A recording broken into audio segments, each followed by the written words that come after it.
Friends, welcome to best consulting services. இன்றைக்கி நம்ம என்ன பார்க்க போகிறோம் அப்படின்னா, சொத்து பத்திரம் பதிவு செய்யறதுக்கு இனி மூலப்பத்திரம் வந்து கட்டாயம் வேணும் அப்படிங்கிற மாதிரி ஒரு அறிவிப்பு வெளியே அதை பற்றி தான் இந்த பதிவில் பார்க்க போகிறோம்.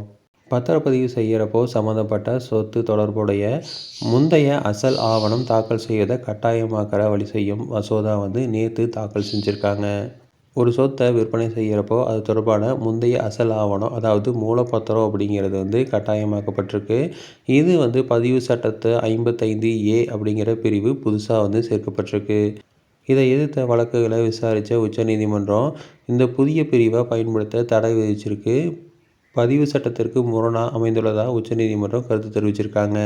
இதையடுத்து பதிவு சட்டத்தில் மோசடியை தடுப்பதற்கு வழங்கப்பட்டுள்ள வழிமுறையை பின்பற்றி புதிய சட்ட திருத்த மசோதாவை பதிவுத்துறை அமைச்சர் மூர்த்தி இன்னைக்கு சட்டசபையில் தாக்கல் செஞ்சார். அதில் என்ன சொல்லியிருக்காங்க அப்படின்னா, பதிவு சட்டத்தில் 34C அப்படிங்கிற புதிய பிரிவு சேர்க்கப்படுதுன்னு சொல்லியிருக்காரு. ஒரு பத்திரம் பதிவுக்காக சார் பதிவாளர் அலுவலகத்தில் தாக்கல் செய்யும்போது அதற்கு 10 நாட்களுக்கு முன் பெறப்பட்ட வில்லங்க சான்றிதழ், அந்த சொத்துக்களோட மூலப்பத்திரமான அசல் ஆவணம் அதவற்றை வந்து தாக்கல் செய்யணும் அப்படின்னு சொல்லியிருக்காரு. இது மாதிரி முந்தைய அசல் ஆவணம் இல்லாத நிலையில் அந்த பத்திரத்தை பதிவு செய்யக்கூடாது.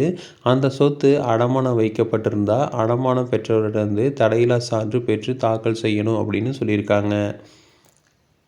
மூதாதையர் சொத்தாக இருந்து அதற்கு மூலப்பத்திரம் இல்லாத நிலையில் வருவாய்த்துறையில் வழங்கப்பட்ட பட்டா சமர்ப்பிக்கப்பட்டால் மட்டுமே பத்திரப்பதிவு மேற்கொள்ளப்படும்னு சொல்லியிருக்காங்க. முந்தைய அசல் ஆவணம் தொலைந்து போயிருந்தால் அது குறித்து உள்ளூர் நாளிதழில் வெளியிட்டப்பட்ட விவரம் காவல்துறை வழங்கிய கண்டறிய முடியவில்லை என்ற நான் ட்ரேசபிள் சான்றிதழ் தாக்கல் செய்யப்பட்டால் மட்டுமே பத்திரப்பதிவு மேற்கொள்ளப்படும் அப்படின்னு சொல்லியிருக்காங்க. ஸோ இது வந்து நடைமுறைக்கு வந்துச்சு அப்படின்னா கண்டிப்பாக மூலப்பத்திரம் இல்லாமல் நம்மளால் வந்து பத்திரப்பதிவு செய்ய முடியாது. இது வந்து இதுக்கு முன்னாடி வந்து நான் ட்ரேசபிள் சர்டிஃபிகேட்லாம் தேவையில்லைன்னு சொல்லியிருந்தாங்க. ஆனால் இப்போ வந்து இதை வந்து கண்டிப்பாக பண்ணணும் அப்படின்னு சொல்லியிருக்காங்க. இது வந்து தமிழக சட்டப்பேரவையில் மசோதா வந்து தாக்கல் செஞ்சுருக்காங்க. ஸோ இது சட்டமாக்கிட்டாங்க அப்படின்னா கண்டிப்பாக வந்து இந்த பிரிவின்படி நம்ம வந்து மூலப்பத்திரத்தை வந்து நம்ம வந்து தாக்கல் செய்யணும்.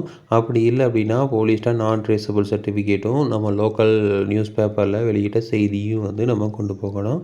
ஸோ இதே மாதிரி இன்ஃபர்மேஷன் உங்களுக்கு தொடர்ந்து வேணும் அப்படின்னு எங்கள் சேனலை சப்ஸ்கிரைப் பண்ணுங்கள். தேங்க்யூ.